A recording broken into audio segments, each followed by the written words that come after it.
de cette sortie du professeur Moïse Kamto. Vous allez voir sur mon écran.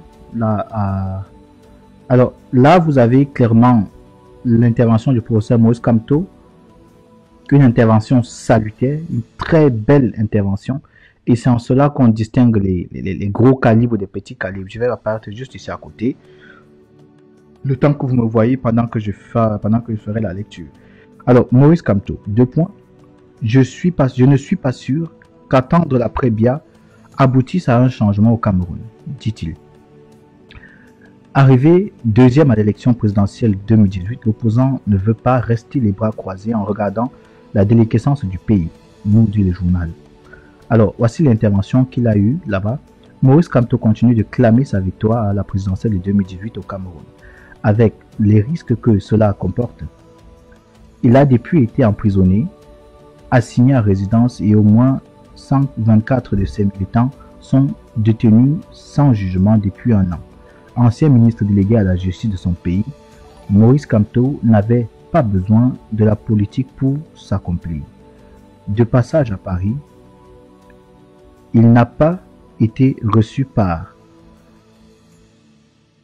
forcément il veut dire par le Quai d'Orsay, et même si, à Paris, la diplomatie française ne le reçoit plus, l'opposant maintient sa ligne, ne pas rester les bras croisés, en regardant la déliquescence du pays et en attendant l'après Paul Biya, qui à 88 ans dirige le Cameroun depuis bientôt 39 ans. Quelques constats faites-vous quel constat faites-vous de l'état du Cameroun? Même si je considère que le journal Le Monde écrit n'importe comment, c'est vrai que c'est en ligne, mais il faudrait tenir compte de la qualité de l'écriture. Là, je vois le mot. Voilà, voilà. Quel constat faites-vous de l'état du Cameroun? Ça veut dire l'état situationnel, pas l'état pays. Alors, depuis 3 ans, nous n'avons fait des progrès sur aucun front. Sur le plan sécuritaire, le pouvoir a voulu continuer à faire croire que la situation était sous contrôle dans les régions anglophones, plongées depuis 2016. C'est une erreur encore du journal Le Monde, c'est depuis 2016, dans un conflit opposant l'armée et séparatiste. Ce n'est de toute évidence pas le cas. C'est clair que ce n'est pas le cas. Au moins 15 soldats ont été tués dans une seule attaque le 16 septembre.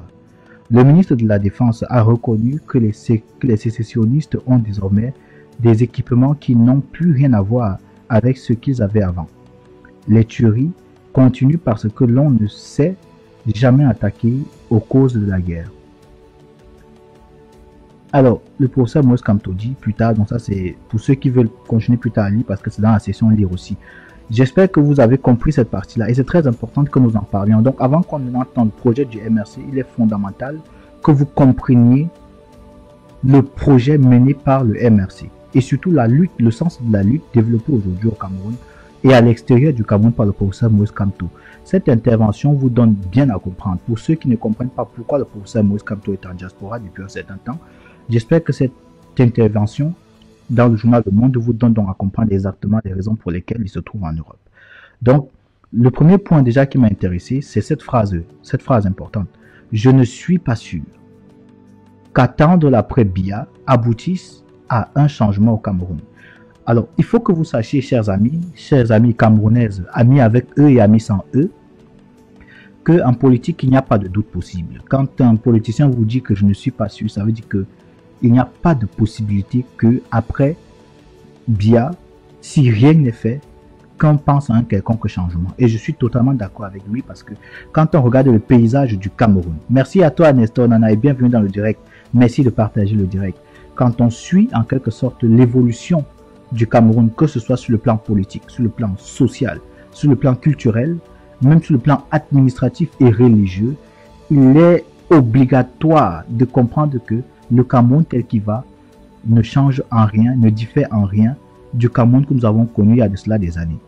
Alors partant de là, quand on observe la scène camerounaise de la diaspora, on a aujourd'hui l'obligation de comprendre et d'accepter que la lutte menée par le professeur Moïse Kamto n'a pas encore intégré les esprits des Camerounais. Et ceci, même malheureusement, dans le camp du MRC. Il y a beaucoup de membres du MRC qui sont encore dans un certain retrait, dans un certain illettrisme politique. il y a beaucoup de Camerounais qui sont membres du MRC qui n'ont pas encore compris le sens réel du combat mené par le professeur Moïse Kamto, même si ceci, oh putain, je me suis oublié le peigne dans les cheveux. Qu'est-ce qu'on ne va pas voir? Donc, je disais, il y a beaucoup, même des membres proches du MRC qui n'ont pas encore compris la quintessence même de la lutte menée par le professeur Moïse Kamto. Mais on ne leur en voudra pas pour cela parce que le projet du professeur Moïse Kamto et du MRC profond se veut d'amener tous les Camerounais, peu importe où ils sont, peu importe qu'ils soient du MRC ou non, de comprendre l'importance de l'urgence de la pensée. On est obligé de comprendre qu'il y a une urgence à penser, à réfléchir. C'est quoi la réflexion? C'est quoi la pensée? C'est quelque chose de fondamental. Beaucoup de personnes ne comprennent pas pourquoi est-ce que à chaque fois je reviens sur cette maxime-là. Pourquoi est-ce qu'à chaque fois je reviens sur, je répète toujours, je revendique cette volonté aux Camerounais que Moïse Kamto est de permettre aux Camerounais, merci à toi Noé Cameroun de partager le lien. Dankeschön, dass du mein Livestream irgendwie weitergeleitet hast. Ich bedanke mich sehr. Donc, vous voyez qu'à ce niveau, l'urgence de la pensée, ce n'est pas qu'un livre, c'est une invitation. C'est une demande aux Camerounais de lever leur niveau de compréhension de l'humanisme. Et pour ceux qui aiment les gros textes, pour ceux qui sont des académiciens, pour ceux qui aiment la connaissance, la sapience, la sagacité, je vous invite à aller lire les ouvrages, par exemple, de Platon, les récits de Platon. Allez lire les récits de Socrate, le Cogito ergo sum, par exemple, avec Aristote. Vous comprendrez que on ne peut exister que lorsqu'on commence à penser. On ne peut exister, on ne peut se sentir existant sur Terre que lorsqu'on commence à se poser des questions. Qui suis-je? Parce que quand on sait qui on sait qui est l'autre. Et quand on sait qui est je, qui implique notre personne, il est difficile de confondre notre personne à d'autres personnes. Donc, on ne peut donc pas faire du mal à autrui parce qu'en faisant du mal à autrui, on se fait du mal nous-mêmes.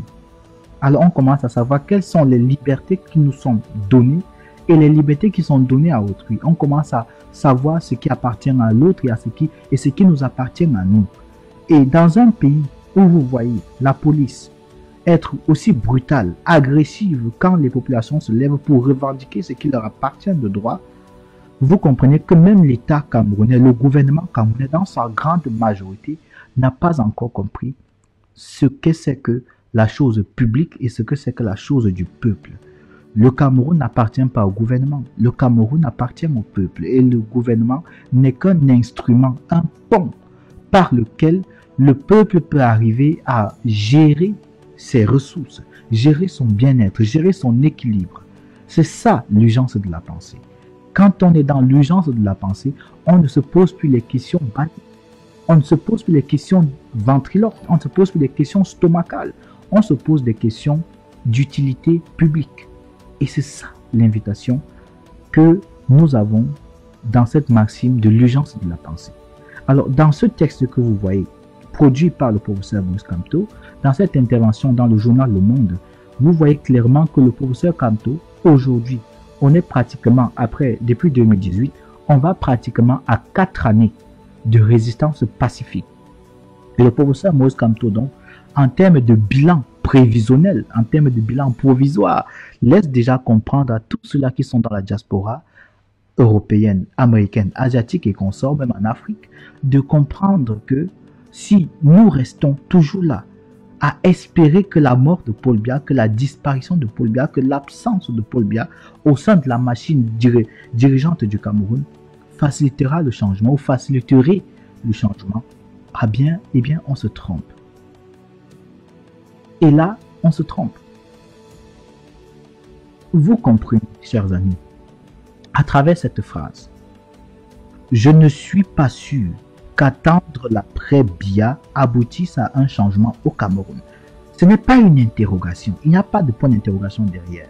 C'est une phrase exclamative. Il le dit, il affirme. Et cela démontre ici qu'il y a beaucoup d'efforts qui se doivent encore d'être mis en avant par les Camerounais.